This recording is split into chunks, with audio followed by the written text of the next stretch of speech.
जय हिंद चैंपियंस।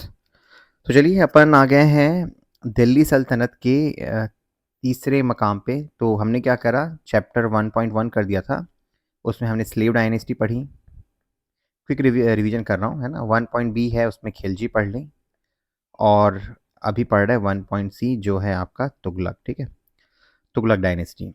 तो इसमें 3 इंपॉर्टेंट रूलर थे जिनके बारे में पढ़ेंगे, और कुछ कुछ कहावतें जैसे आपने सुना है, आने वाले टाइम में बताऊंगा।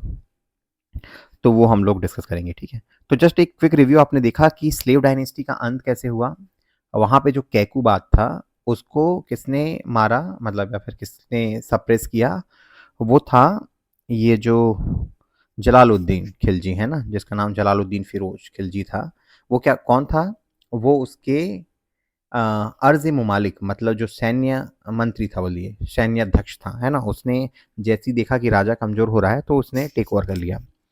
अब इस वाले केस में क्या हुआ, जो क्या बोलते हैं, जो खिलजी सल्तनत का जो लास्ट रूलर था जिसके बारे में पढ़ेंगे, वो कमज़ोर हुआ। तो उसका जो स्लेव था, अ, एक स्लेव था, उसने उसको टेक ओवर किया। और उस स्लेव को मारा किसने, जो खिलजी डायनेस्टी के टाइम में गवर्नर था पंजाब का, जिसका नाम था गाजी मलिक, है ना।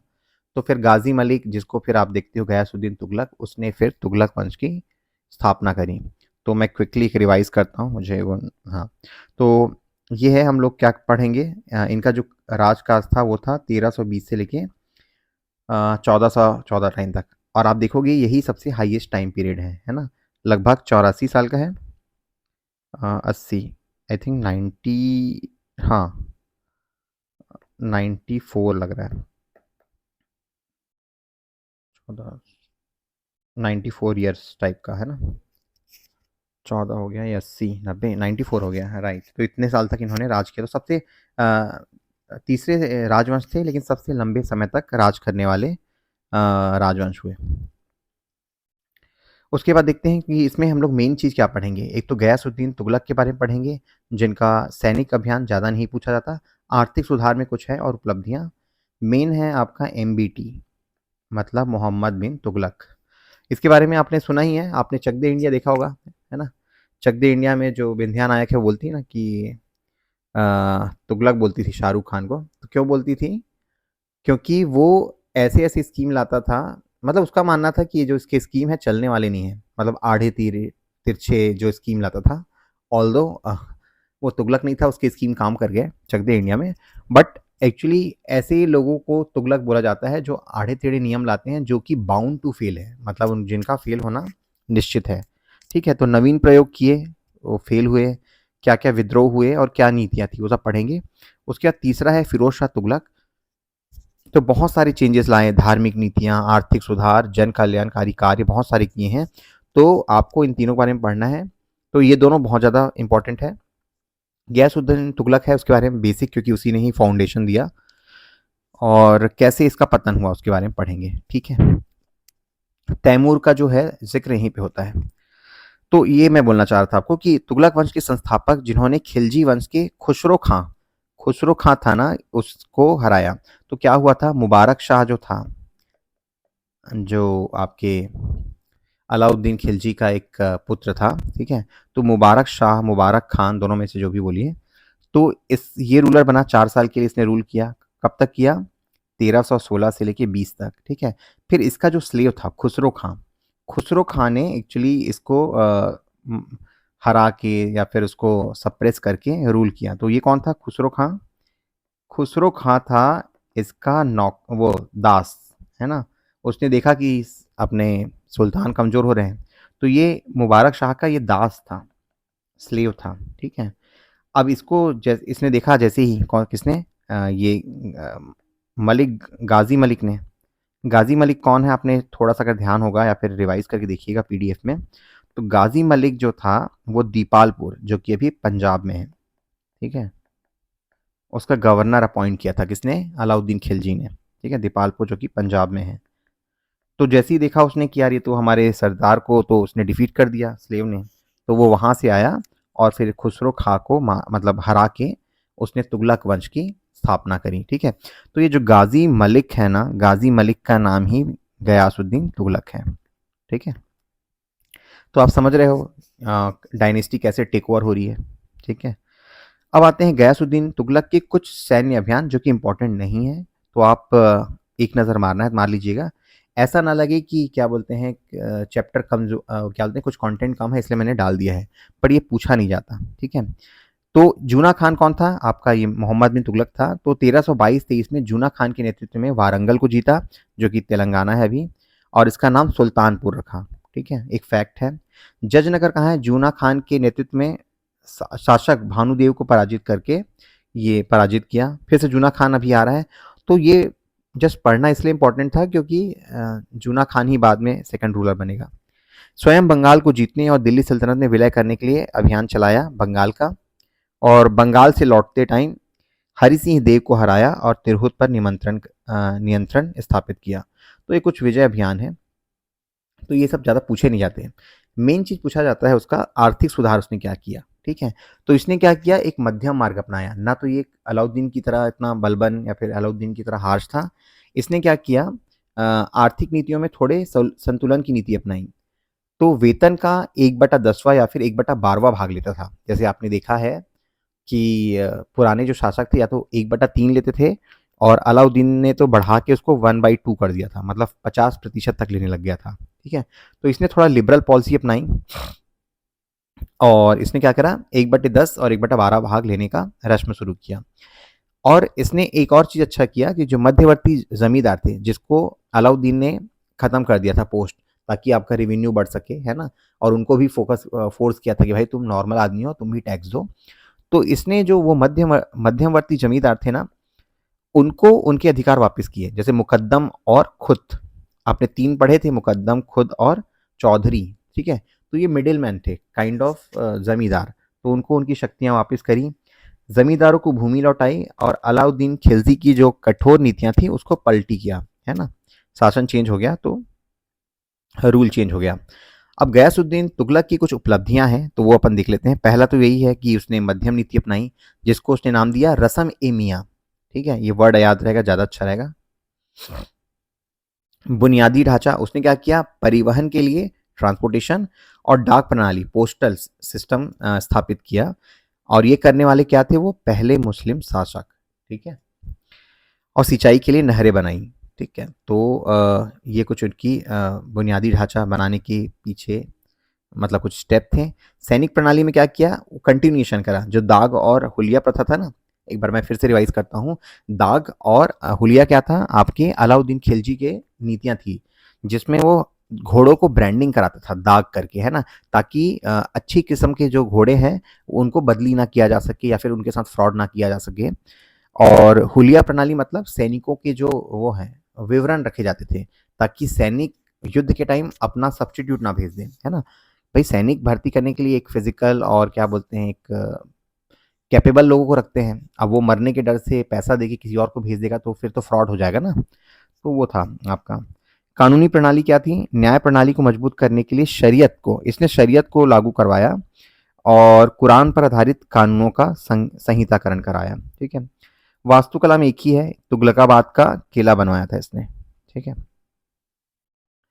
अब आते हैं ये जो एक डिस्प्यूट था, एक कहानी वो जो आपने सुना था कि दिल्ली दूर है ना, तो वो यहाँ से शुरू होता है। तो हुआ क्या था कि गयासुद्दीन और ये जो सूफी संत थे आपके चिश्ती सिलसिला वाले, निज़ामुद्दीन औलिया, दोनों के बीच थोड़े बहुत परेशानी थी, मतलब कुछ टसल था, विवाद था।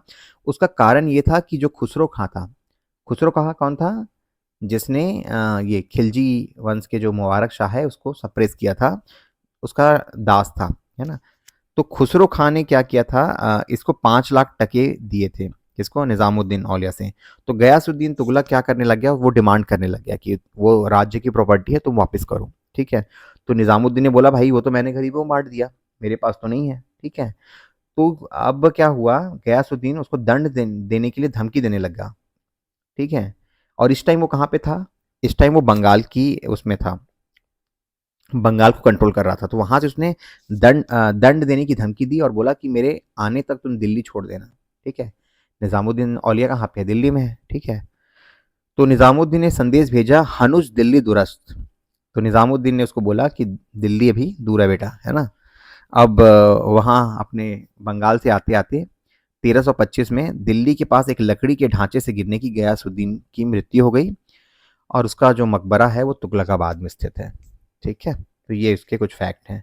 तो ये टसल था कि क्यों उसके साथ पंगा था, अदरवाइज़ मैं भी यही सोचता था कि यार ये सूफ़ी संत के साथ क्या पंगा हो सकता है। 2 और फैक्टर काउंट किया जाता है। एक तो पहला है कि निज़ामुद्दीन औलिया ने ना इसके जो विद्रोही बेटे हैं उसको शरण दी थी। ठीक है? एक कारण वो भी काउंट कराते हैं। दूसरा कारण एक और बोलते हैं कि अलाउद्दीन जो सॉरी निज़ामुद्दीन औलिया का जो वो है वर्चस्व है या फिर उसकी प्रसिद्धि बहुत बढ़ रही थी। तो गयासुद्दीन तुगलक को उससे थोड़ा परेशानी होता था, मतलब कि भाई मेरे राज्य में ज़्यादा पॉपुलर कैसे, ठीक है। अब आते हैं जूना खान जिसको या उलुग खां के नाम से जाने जाते थे। ये अत्यधिक शिक्षित विद्वान और महत्वाकांक्षी प्रयोग के लिए अक्सर जाने जाते हैं और वो क्रियान्वयन हमेशा विफल रहे। ठीक है, तो ये इसको ना क्या बोलते हैं मालूम, इसको सबसे एबल शासक माना जाता है। एबल मतलब उसमें क्वालिटी थी, शिक्षित था, विद्वान था, ठीक है? बट बेचारा थोड़ा अभागा था, जो भी एक्सपेरिमेंट लाता था वो किसी न किसी तरीके से फेल हो जाता था, है ना? वो डिस्कस करेंगे, वही एक इस चैप्टर का मेन सार है। तो मोहम्मद बिन तुगलक के उसने 4 प्रयोग किए। पहला तो इसने क्या किया, टैक्सेशन बढ़ा दिया। इसने क्या किया, मैं 50% तक टैक्स लूँगा करके दोआब क्षेत्र में जहाँ पे अच्छी खासी वो थी, क्या था, अ, दोआब मतलब क्या? आब मतलब नदी, 2 नदियों के बीच जो उपजाऊ क्षेत्र था, वहाँ पे 50% वृद्धि कर दी टैक्स का, लेकिन उसी साल सूखा और अकाल पड़ गया और इसके कारण क्या हो गया, ये तो इम्प्लीमेंट हुआ नहीं, विद्रोह छिड़ गया, है ना? तो दूबर को 2 आषाढ़ हो गया। और फिर इसने क्या किया था, ये इंपॉर्टेंट फैक्ट आप याद रखिएगा, ठीक है? ये तो फेल हो गया दोआब वाला। कृषि विकास के लिए दीवान कोही नाम की स्थापना की थी। एक शाखा है कि एग्रीकल्चरल में कैसे हम थोड़ा विकास करा सकते हैं। तो दीवान एक अमीर कोही या फिर दीवान कोही बोलते हैं, उसकी उस शाखा की स्थापना की थी जो कि कृषि डिपार्टमेंट था, एग्रीकल्चर डिपार्टमेंट, कृषि डिपार्टमेंट, है ना? और किसानों को कम ब्याज वाले ऋण प्रदान किए, है ना? तो बेचारा अच्छा कर रहा था बट ये टैक्सेशन तो फेल हो गया। सेकंड आते हैं, इसने राजधानी स्थानांतरित करी, है ना? तो इसकी राजधानी जो दिल्ली थी उसको इसने चेंज कर दिया, जैसे दिल्ली है यहाँ पे, ठीक है?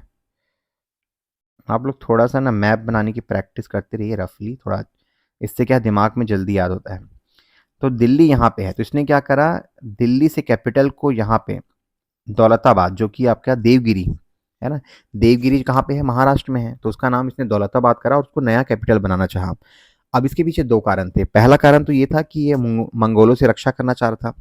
ये जो मंगोल है यहाँ से जो आएंगे तो डायरेक्टली दिल्ली पे अटैक करते थे, तो वो उनसे बचने के लिए कैपिटल को चेंज करना चाह रहा था। दूसरा था कि दिल्ली में कहा जाता है कि उसको ना बहुत सारे गालियों भरे लेटर लिखे जाते थे। जनता जो थे उतने पसंद नहीं करते थे, तो लेटर अपमानजनक शब्दों से भर के भेजते थे। तो इन सब से बचने के लिए उसने कैपिटल चेंज करना चाहा, लेकिन ये एक्सपेरिमेंट फेल हो गया। उसका कारण था पहला, दोनों के बीच डिस्टेंस बहुत दूर है, लोग पैदल चलते-चलते आधे लोग तो ऐसे ही रास्ते में मर गए, ठीक है? तो अल्टीमेटली ये फेल हुआ और वापस लोगों को दिल्ली लौटने की अनुमति दे दी। क्या बोलते हैं 1335 में। तीसरा एक्सपेरिमेंट था सांकेतिक मुद्रा का था। उस टाइम क्या हुआ, विश्व में चांदी के सिक्कों की कमी हो गई और खजाने के संकट के कारण चांदी और सोने के स्थान पर तांबे के सिक्के पेश किए गए। तो अब क्या हुआ, तांबे के सिक्के जैसे ही उसने टोकन मनी की तरह जारी किया, सांकेतिक मुद्रा, ठीक है? तो क्या कहते हैं, ये अपना तांबा तो आसानी से मिल जाता था, है ना? तो सब लोगों ने अपने अपने घर में टकसाल खोल लिए, सब लोग अपना अपना सिक्का चला रहे थे, ठीक है? तो इससे क्या हुआ, अर्थव्यवस्था पूरा वो हो गया, जालसाजी के कारण पूरा विफल हो गया। एक लास्ट है खुरासान और कराचील अभियान, इसके बारे में बहुत कम लोग जानते हैं। तो हुआ क्या था, इसने ना लगभग 3,70,000 सैनिकों को ये बोला कि भाई हम खुरासान और ये कराचील की पहाड़ियों में आक्रमण करेंगे और उसके चलते इसने क्या करा, उनको एडवांस में पेमेंट कर दिया सैलरी, है ना? लेकिन बाद में क्या हुआ, दोनों अभियान विफल रहे। क्यों? क्योंकि एक के साथ तो क्या बोलते हैं, इनका मैत्री हो गया, तो उनको उनके साथ युद्ध करने की ज़रूरत नहीं पड़ी और दूसरे वाले थे, वहाँ पे जाना बड़ा कठिन था, पहाड़ी इलाका था, ठीक है? तो वहाँ भी बहुत कम लोग पहुँच पाए। तो अल्टीमेटली जो पैसा दिया था, उसको लगा था कि भाई खुरासान और कराचील में हम लोग उतने पैसे वसूल कर लेंगे, तो इसने सैनिकों को बहुत सारे क्या था, पहले से ही पेमेंट दे दिए। बट अल्टीमेटली एक जगह उनका युद्ध हुआ नहीं, मैत्री हो गया और दूसरे जगह पहाड़ी इलाका होने के चलते आपके क्या बोलते हैं, विफल हो गया आपका जो हमले का जो प्लान था।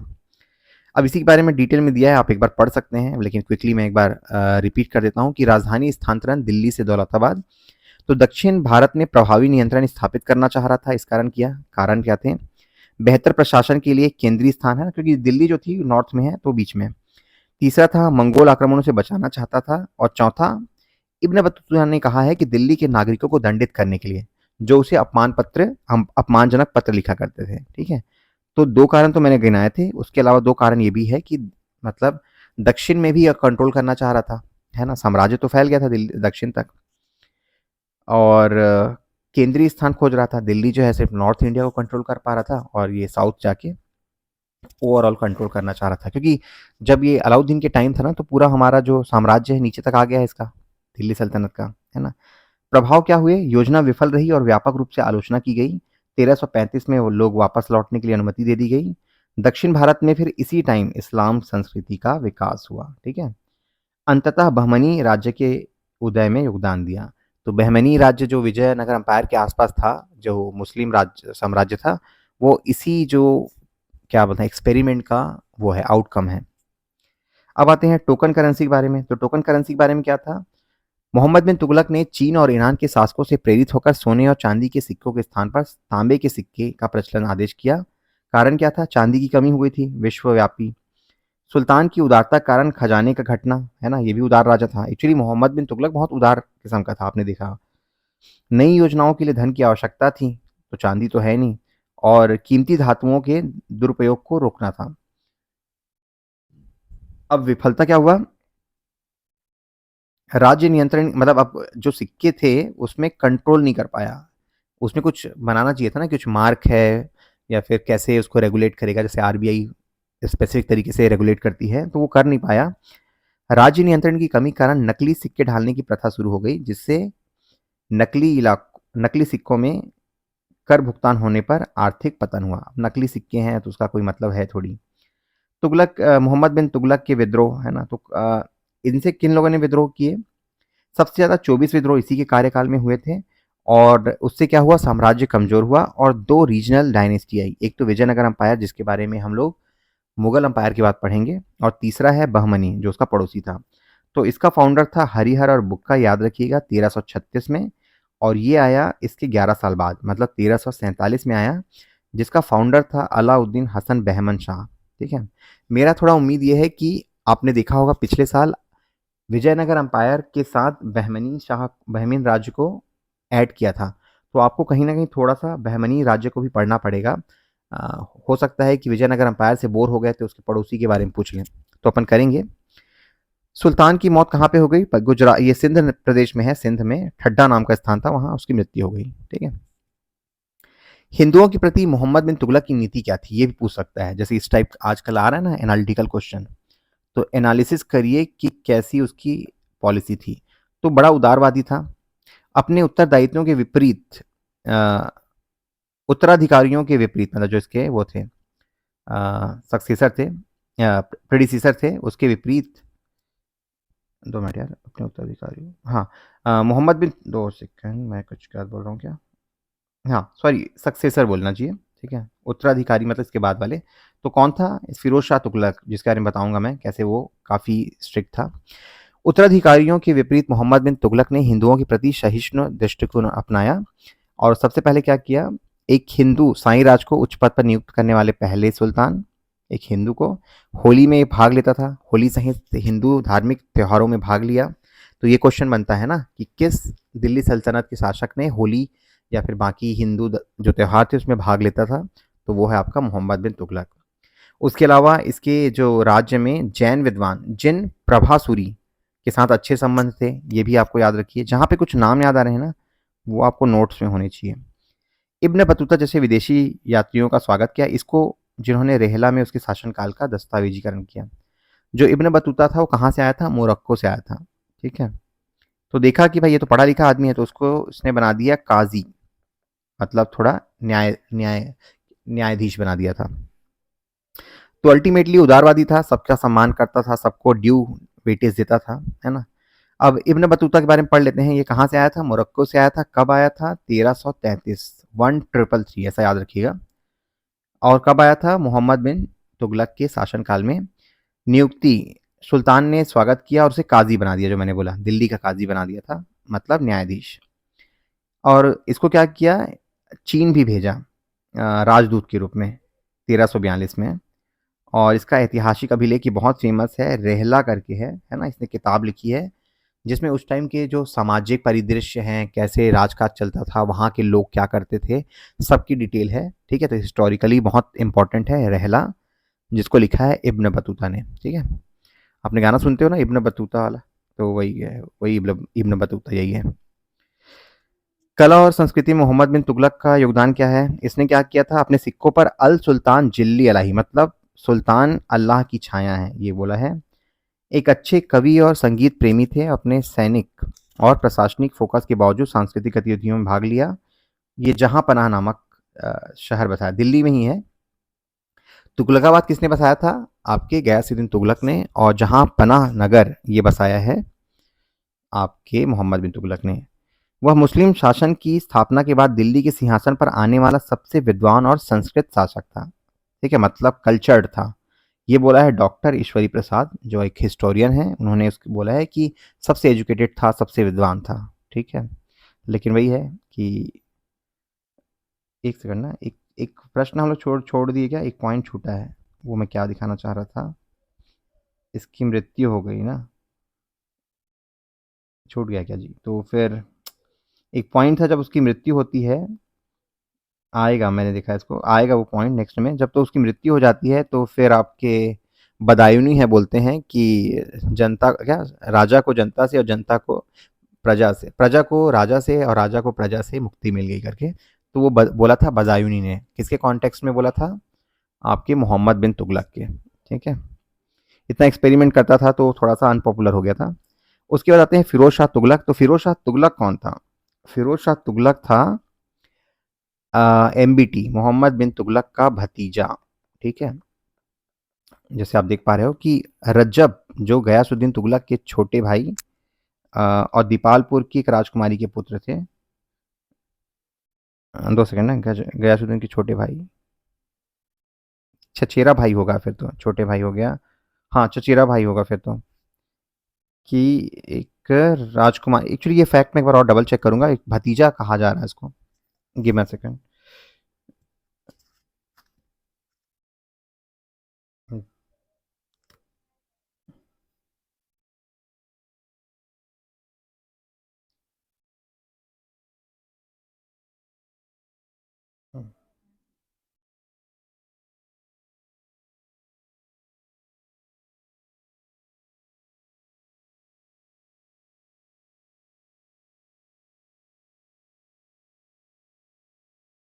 एक्चुअली ये पॉइंट थोड़ा सा क्लियर करना जरूरी था। तो दोनों का क्या था, चचेरा भाई था यार, है ना, कजिन था बोलते हैं।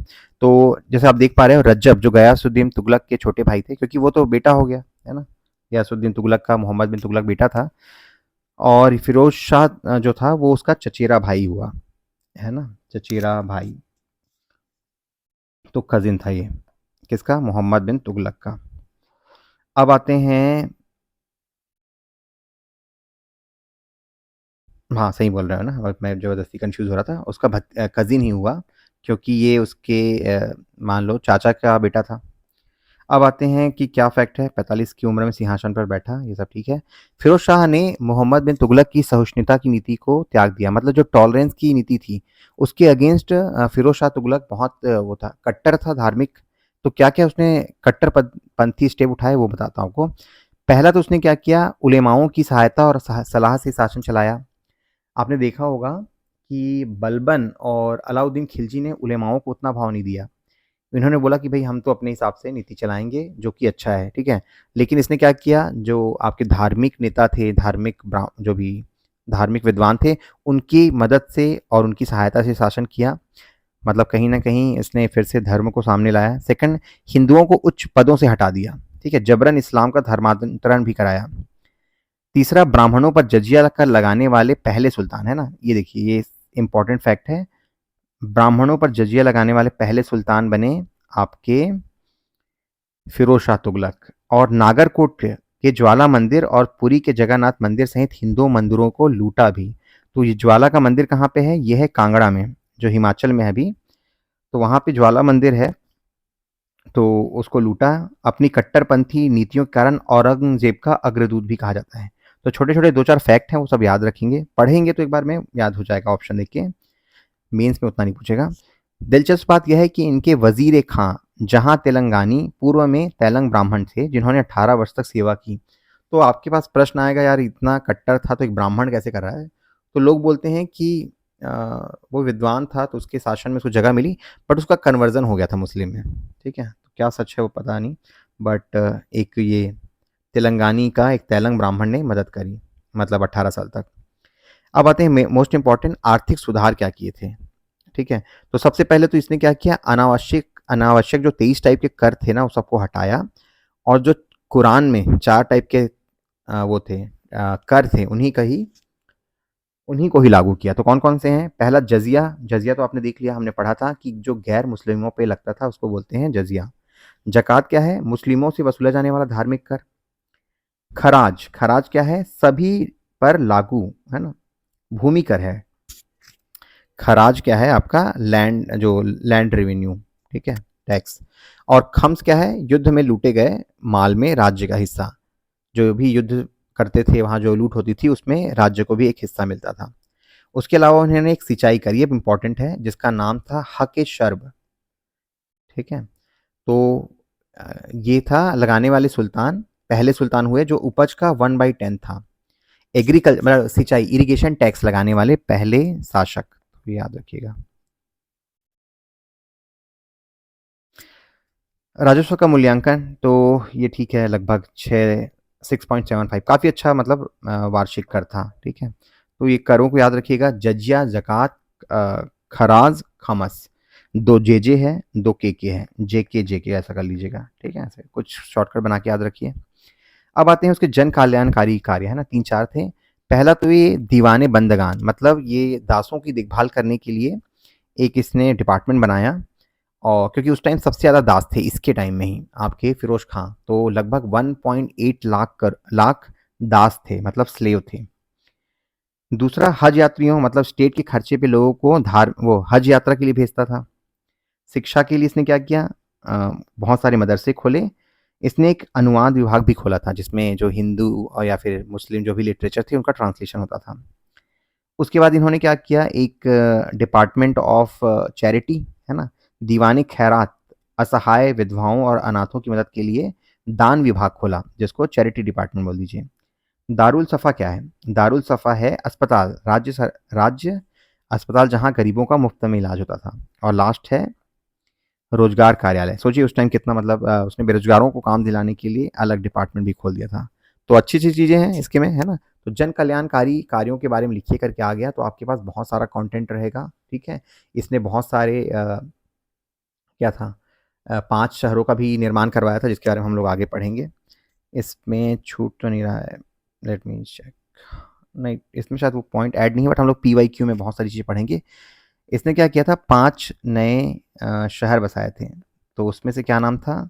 3 का नाम था एप से, एक का नाम तो ये है फिरोज़पुर, फिरोज़ाबाद, ठीक है? फिरोज़ा आएगा नीचे में, डोंट वरी, मैं जस्ट एक बार पढ़ रहा हूँ। और तीसरा क्या है? देखते हैं। उसके बाद एक है जौनपुर और एक है हिसार, ठीक है? तो इस पढ़ेंगे हम लोग, नीचे में आएगा। अब आते हैं तुगलक वंश का पतन कैसे हुआ? तो फिरोज शाह तुगलक के उत्तराधिकारी जो थे कमज़ोर थे, है ना?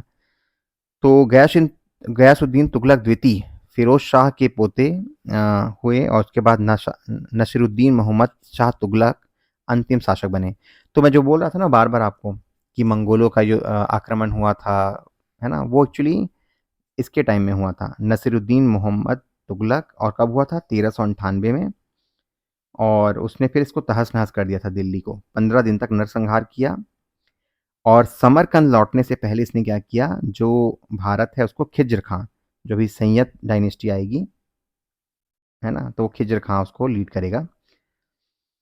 तो ये था। एक क्वेश्चन आता है 2 नंबर का, तैमूर लंग के आक्रमण के बारे में बताइए। तो आप बताएंगे कि तैमूर लंग ने 1398 में दिल्ली पे आक्रमण किया, और उस टाइम दिल्ली का शासक कौन था? नसीरुद्दीन महमूद शाह तुगलक था, ठीक है? इसने 15 दिन तक दिल्ली में लूट मार मचाई और नरसंहार किया। और समरकंद जाने से पहले उसने खिज्र खां को सौंप दिया। तो इतना आपके लिए कंटेंट काफ़ी रहेगा। हाँ, तो ये एक्चुअली उसके आक्रमण के बारे में एक कॉमेडी टर्म है कि तुगलकों का राज्य दुनिया के सम्राटों का दिल्ली से पालम तक फैला था। मतलब पास में ही है पालम, है ना? तो इतना छोटा हो गया था आपके तैमूर के आक्रमण के बाद। ठीक है, तो एक फनी फैक्ट था। चलिए क्वेश्चन कर लेते हैं। क्वेश्चन के थ्रू भी बहुत सारे फैक्ट हम लोग याद करेंगे। अलाउद्दीन खिलजी के निम्न सेनाध्यक्षों में कौन सा तुगलक वंश का प्रथम सुल्तान बना? तो कौन बना? क्या वो मलिक काफूर था? नहीं, ये तो इसकी तो हत्या करा दी थी, है ना? किसने? अलाउद्दीन खिलजी के जो वंशज थे उन्होंने। ये दोनों भी नहीं सुने, तो वो था गाजी मलिक, जिसका नाम था गयासुद्दीन तुगलक। ठीक है, जब तो हाँ, यहाँ पे आप डिटेल पढ़ेंगे कि वो उस टाइम दीपालपुर का गवर्नर नियुक्त हुआ था। दीपालपुर जो पंजाब में है। तो option A is right answer. कृषि को समुन्नत करने के लिए नहर खुदवाने के संदर्भ में 13वीं शताब्दी का निम्नलिखित में पहला शासक कौन था? मतलब नहरें किसने खुदवाई सबसे पहले? तो सबसे पहले खुदवाई थी गयासुद्दीन तुगलक ने, जैसे हमने पहले पेज में पढ़ा। जहां भी डाउट होगा आप जाके रिवाइज कर लेंगे और नीचे आप एक्सप्लेनेशन भी पढ़ोगे तो याद हो जाएगा। किस वंश के सुल्तानों ने सबसे अधिक समय तक देश में राज किया? तो क्या वो खिलजी था? बिल्कुल नहीं, ये तो सबसे कम था, 30 साल का था। लोधी है, लोधी के बारे में हम लोग पढ़ेंगे, इनका भी कम है। उसके बाद है दास वंश है, इनका तो कितना था आपका 1206 से 1290, तो कितना हुआ 84 साल। तुगलक वंश कितना था? तुगलक वंश का था 1320 से लेके 1414 तक। ठीक है, तो इनका ही ज़्यादा है 80-90। हाँ, तो तुगलक वंश। ठीक है, तो आंसर इज डी। ठीक है, सबका दिया हुआ है, आप देखिए 94 साल तक का राज किया। उसके बाद आते हैं अमीर कोही, एक नया विभाग किस सुल्तान के द्वारा शुरू किया गया था? तो अमीर कोही कौन सा है? अमीर कोही था आपका एग्रीकल्चर डिपार्टमेंट। ठीक है, तो इसे शुरू किया था, अगर आप याद कर पाओगे तो मोहम्मद बिन तुगलक ने। ठीक है, कंफ्यूज मत होइएगा, फिरोज शाह तुगलक ने बहुत सारे काम करवाए, बट कुछ काम मोहम्मद बिन तुगलक ने भी किए हैं। तो option C is the right answer. ठीक है, उसके बाद आते हैं मोहम्मद बिन उसका नाम क्या था? ये दीवाने कोही बोलिए या फिर दीवाने अमीर कोही बोल दीजिए। मोहम्मद बिन तुगलक अपनी राजधानी दिल्ली से कहाँ ले गया था? याद करिए। वो ले गया था उसको दौलताबाद, जो पहले देवगिरी कहा जाता था। ठीक है, एक्सपेरिमेंट फेल हुआ, वापस लाना पड़ा सबको। Option A is the right answer. Next प्रश्न है, निम्नलिखित में से कौन पहला सुल्तान था जिसने भारत में सांकेतिक मुद्रा का प्रचलन किया? कौन था? अपने मोहम्मद बिन तुगलक, जो कि तांबे के सिक्के जारी किए थे। ठीक है, ऑप्शन सी। नेक्स्ट प्रश्न है, जब उसने राजत्व प्राप्त किया तो वह शरीयत के नियमों और आदेशों से पूर्णतः स्वतंत्र था। बर्नी ने यह कथन किस सुल्तान के लिए कहा? देखिए, ये क्या कहना चाह रहा है कि कौन जो था वो आपके ये खलीफा के नियमों को नहीं मानता था या शरीयत के नियमों को नहीं मानता था। ये जो तुगलक वाले हैं वो तो मानते थे सबको ही, ना? आप देखोगे शरीयत का नियम ही फॉलो कर रहे थे। इवन गयासुद्दीन तुगलक के बारे में लिखा है। एक्चुअली ये था आपके अलाउद्दीन खिलजी, है ना? जिसने क्या बोला कि भाई मैं तो नियम चलाऊंगा जो नीतिगत होगा। ठीक है, हो सकता है कि क्या बोलते हैं, मेरे अंतिम दिनों में मेरा न्याय ऐसा हो कि मतलब मेरा न्याय क्या होगा मुझे पता नहीं, लेकिन मैं तो वही करूंगा जो कि जनता के लिए अच्छा है। ठीक है, तो option C is the right answer. तो तारीख फिरोज शाही। एक चीज़ और कर रहे हैं हम लोग, जो जो राइटर है ना उसको एक जगह नोट करिएगा ना। जियाउद्दीन बर्नी ने लिखा था तारीख फिरोज शाही। देखिए स्टेटमेंट है यहाँ पे क्वेश्चन, मोहम्मद बिन तुगलक ने एक नया स्वर्ण सिक्का जारी किया जो इब्न बतूता द्वारा दिनार कहलाया गया। तो करेक्ट है, उसने स्वर्ण सिक्का जारी किया था। ठीक है, ये फैक्ट आप याद रखेंगे अगर नहीं याद होगा तो। कारण, क्या ये कारण था कि मोहम्मद बिन तुगलक पश्चिमी एशियाई तथा उत्तरी उत्तरी अफ्रीकी देशों के साथ व्यापार में अभिवृद्धि के लिए स्वर्ण सिक्कों की टोकन मुद्रा जारी करना चाहता था? तो गलत। यहाँ पे देखिए, टोकन मुद्रा जो जारी किया था वो था तांबे का। ठीक है, तो पहला फैक्ट तो ठीक है, दिनार उसने जारी किया, बट सेकंड गलत था। तो ए करेक्ट है बट आर गलत है। ऑप्शन सी राइट आंसर है। अगला प्रश्न है, मोहम्मद तुगलक की प्रतीक मुद्रा योजना असफल सिद्ध हुई। कथन है, कारण मोहम्मद तुगलक का मुद्रा निर्गमन पर उचित नियंत्रण नहीं था। बिल्कुल कंट्रोल नहीं कर पाया वो, है ना? प्रॉपर कंट्रोल नहीं था करेंसी इशुएंस पे। तो दोनों ही करेक्ट हैं। आंसर ए करेक्ट है और आर जो दिया है, रीजन जो दिया है, वो उसका जस्टिफिकेशन सही है, ऑप्शन ए। अब आते हैं नेक्स्ट, मूर देश मतलब मोरक्को। मोरक्को का यात्री इब्न बतूता किसके शासनकाल में भारत आया था? तो आपने देखा वो कब आया था, आपको याद होगा तो 1333 एडी में आया था। और उस टाइम राजा कौन था? 1325 से लेके 1351 तक था आपके एमबीटी मोहम्मद बिन तुगलक। तो आंसर ए। नेक्स्ट क्वेश्चन करते हैं, होली त्योहार के सार्वजनिक उत्सव में भाग लेने वाला दिल्ली का प्रथम सुल्तान कौन था? क्या फिरोज शाह तुगलक था? बिल्कुल नहीं, है तो कट्टर था। क्या आपका सिकंदर लोधी था? उसके बारे में भी पढ़े नहीं है और इन दोनों के बारे में पढ़े नहीं है। वो था मोहम्मद बिन तुगलक, जिसने ना केवल हिंदू फेस्टिवल को क्या बोलते हैं उसमें पार्टिसिपेट किया, बट ये जैन लोग को भी काफ़ी आश्रय दे के रखा हुआ था, है ना। तो सहिष्णु था, ऑप्शन बी। ठीक है। दिल्ली के किस मुस्लिम शासक के निधन पर इतिहासकार ने कहा था राजा को प्रजा से और मुक्ति मिली और वह उन्हें राजा से? ठीक है, तो किसने कहा था? मैंने चर्चा किसके बारे में बोला गया था बोल रहे हैं, ठीक है। तो ये बोला गया था मोहम्मद बिन तुगलक के बारे में। और किसने बोला था? बदायूनी ने, है ना, बदायूनी ने कहा था। तो ये कुछ चीज़ें हम लोग थ्योरी में पढ़ते हैं, कुछ हम लोग एमसीक्यू में करते हैं। किस सल्तनत काल में डाक व्यवस्था का विस्तृत विवरण दिया है? किसने किसने डाक व्यवस्था का? तो देखिए, जो इब्न बतूता आया था ना, उसके जो रहेला है, इब्न बतूता के रहेला में डिटेल वर्णन है, ठीक है। एक फैक्ट है, इसको कहीं मिलेगा नहीं, क्वेश्चन से आपको याद करना पड़ेगा। बी, निम्नलिखित में से किस सुल्तान ने बेरोजगारों को रोजगार दिलाया? कौन था जिसने वो एम्प्लॉयमेंट के लिए रोजगार कार्यालय खुलवाया था? वो था आपका फिरोज शाह तुगलक, ठीक है। तो option C is the right answer. Next प्रश्न है, मध्यकालीन भारतीय राजाओं के संदर्भ में निम्नलिखित में से कौन सा कथन सही है? देखते हैं, कुछ कथन दिए गए हैं। अलाउद्दीन खिलजी ने पहले एक अलग आरिज विभाग स्थापित किया था। तो आरिज इसने नहीं किया था ना, आरिज मतलब क्या, सैन्य के लिए किसने किया था? बलबन ने किया था। तो पहला स्टेटमेंट गलत है ना, जितना पढ़ रहे हैं, अगर आप लोग रिवाइज कर रहे होंगे तो। बलबन ने अपनी सेना के घोड़ों को दागने की पद्धति शुरू की, ये भी गलत है, क्योंकि घोड़ों को दाग और हुलिया प्रथा जो शुरू किया था, दाग स्पेशली ब्रांडिंग का, वो शुरू किया था अलाउद्दीन खिलजी ने। तो दोनों स्टेटमेंट एक्सचेंज हो गए। मोहम्मद बिन तुगलक के बाद दिल्ली की गद्दी पर उसके चाचा बैठे, ये गलत है। वो बैठा वहां पे उसका कजिन, है ना, तो ये भी गलत हो गया। फिरोज शाह तुगलक ने गुलामों का एक अलग विभाग स्थापित किया, है ना, तो ये तो सही है। दीवाने बंदगान, तो ऑप्शन डी करेक्ट स्टेटमेंट है, दीवान ए बंदगान, ठीक है। तो आप ऑप्शन डी को करेक्ट करेंगे। नेक्स्ट क्वेश्चन है, दिल्ली का सुल्तान जो दान दक्षिणा के बारे में काफी ध्यान रखता था, इसके लिए उसने एक विभाग खोला था जिसका नाम था दीवाने खैरात। कौन था वो बंदा? वो था आपके फिरोज शाह तुगलक, है ना, जिसने ये दीवाने खैरात डिपार्टमेंट इस्टेब्लिश किया था, ऑप्शन बी, ठीक है। तो आप याद रखेंगे। नेक्स्ट है, सल्तनत काल में सर्वप्रथम फिरोज शाह तुगलक ने ही लोक निर्माण कार्य की स्थापना की। कहा जाता है कि उसने 300 नवीन नगरों का निर्माण कराया था। उसके द्वारा बसाए गए नगरों में से कौन सा प्रमुख है? बेसिकली इसका ऑप्शन नहीं दे पाया, बट वही जो 5 मैंने बताया था आपको। फतेहाबाद मैं भूल रहा था, फिरोजाबाद, फिरोजपुर, हिसार, जौनपुर। तो 5 शहर हैं। एक बार सीजीपीएससी में आया है, ठीक है। एक बार ये पूछा गया है कि किसने बसाया, और एक आया था आगरा के बारे में। तो आगरा बसाया था सिकंदर लोधी ने, जो आने वाले चैप्टर में हम लोग पढ़ेंगे। उसके बाद आते हैं, नेक्स्ट प्रश्न है, दिल्ली का जो सुल्तान भारत में नहरों के सबसे बड़े जाल का निर्माण कराने के लिए प्रसिद्ध है, तो किसने कराया था?